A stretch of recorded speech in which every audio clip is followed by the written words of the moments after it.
y agradecer a Codeica por la invitación y bueno, un saludo muy especial a las personas en la mesa y al público que nos acompaña hoy.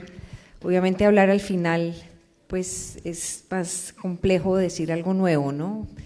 Pero a ver, desde la FAO yo creo que una serie de reflexiones en este tiempo. Yo creo que, digamos, el problema de ICA, además de verlo hacia adentro de ICA, es un problema que hay que proyectar su impacto a nivel del país y también a nivel global. O sea, lo que pasa en ICA no es un problema que se queda en ICA. El agua el agua compromete el derecho humano a la alimentación. Esto no es un tema menor. Y a diferencia de otros recursos naturales, el agua no tiene ningún sustituto posible. O sea, si se acaba el agua, se acaba el agua, ¿no? No es como con los combustibles fósiles que se acaba uno y lo reemplazamos por otro. Y claro, en un mundo que está en una carrera por cada vez producir más alimentos que varios expertos han llamado alimentos hambrientos de agua, ¿no? Que además no solamente es calcular lo que se usa para la producción, sino en toda su cadena de valor, ¿no? O sea, si pensamos que para producir 1 kilo de carne se necesitan 15.000 litros de agua, digamos, esto va acumulando de una forma bien impresionante una demanda creciente, porque además en el año 2050 habrá que alimentar a 9.100 millones de personas en el mundo. Y obviamente la presión sobre los acuíferos del mundo es uno de los temas más complejos que atraviesa el mundo hoy. Por ejemplo, un país como la India, que es el país, sin temor a equivocarme, que entiendo que es el país que mayor sobreexplotación tiene de sus acuíferos, puede generar una crisis de alimentación a nivel global sin precedente. Entonces, ese me parece que es una primera reflexión y obviamente si lo ve uno desde el lado positivo, claro, esto es parte de un problema global, pero el Perú también, si avanza en solucionar este problema, pues puede aportar mucho a una solución de un problema global muy complejo. Definitivamente, ya lo han dicho varios, la acción pública es absolutamente urgente y necesaria.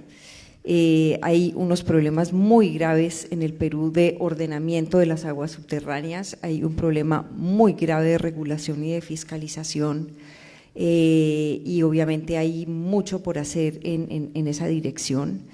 El problema de la información es un problema muy delicado porque actuar sin información precisa pues no permite navegar en la dirección correcta y en ese sentido es muy urgente fortalecer esa capacidad de ANA para generar información y producir datos.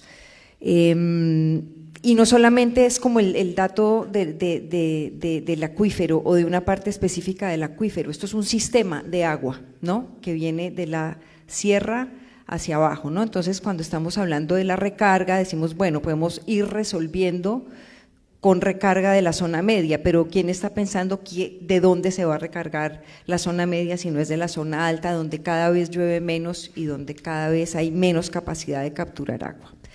Hay un tema de gobernanza definitivamente que hay que resolver porque de nuevo no todo es un problema que pueda resolver el gobierno, no todo es un problema que pueda resolver la agroexportación, aquí hay un problema de acción colectiva, donde claro, hay unos que recargan, pero otros hacen pozos ilegales, unos pagan impuestos, otros no pagan impuestos, y eso genera que la distribución de los costos sociales, ambientales y económicos pues sean terriblemente desiguales.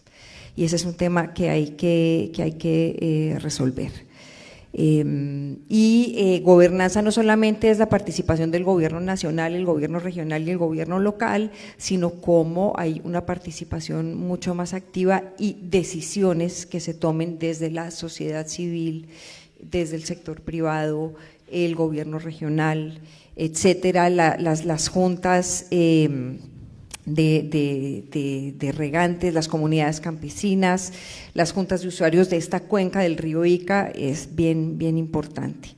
Hay que tener una visión, o sea, la magnitud del problema, como ha dicho Eduardo, es monumental y esto sí requiere una visión territorial muchísimo más amplia. Aquí, digamos, hay como este gran circuito Ica-Huancavelica, que ya alguien ha mencionado, hay una mancomunidad que se ha creado, pero también hay que ver cuáles son los réditos efectivos de esa comunidad. También hay un circuito de gestión de agua de Ayacucho hacia Ica que es muy importante. Y también hay un tema de la gestión urbana y rural del agua, ¿no? O sea, el impacto en la provisión de agua para el consumo y de agua domiciliaria en la zona urbana y periurbana de Ica es terriblemente problemática.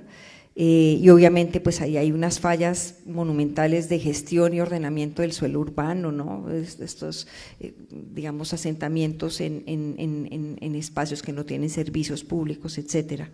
Es como que hay que diseccionar mucho mejor el problema con las responsabilidades que corresponde y ahí, por ejemplo, la acción del sector privado con mecanismos, no sé, como obras por impuestos, etcétera, para cofinanciar o financiar soluciones, pues va a ser fundamental. Y también entender, por ejemplo, la interacción con impactos de otros sectores como el sector de la minería, ¿no? Que está ubicado en otras partes de estos continuos territoriales, pero que también tiene una presión sobre el agua y que también genera, por ejemplo, contaminación de las fuentes de agua.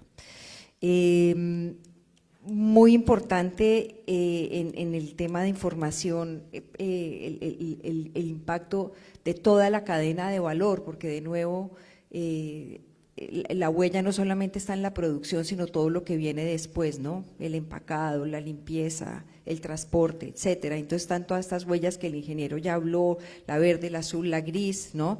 Donde Perú primordialmente tiene una huella azul muy grande que tiene que ver con agua superficial y subterránea disponible. Hay países como Costa Rica que no tienen huella azul, por ejemplo, la huella es completamente verde, o hay países como Ecuador y Honduras que la huella azul es entre el 20 y el 30%, obviamente son países que tienen más disponibilidad de agua, pero también hay claves de manejo del agua que pueden ser útiles y finalmente pues hay que ver otras experiencias y ahí es donde, ya lo dije en alguna ocasión, un organismo como la FAO puede ayudar a ver soluciones que se han generado en países como la India, por ejemplo, donde la situación es absolutamente crítica.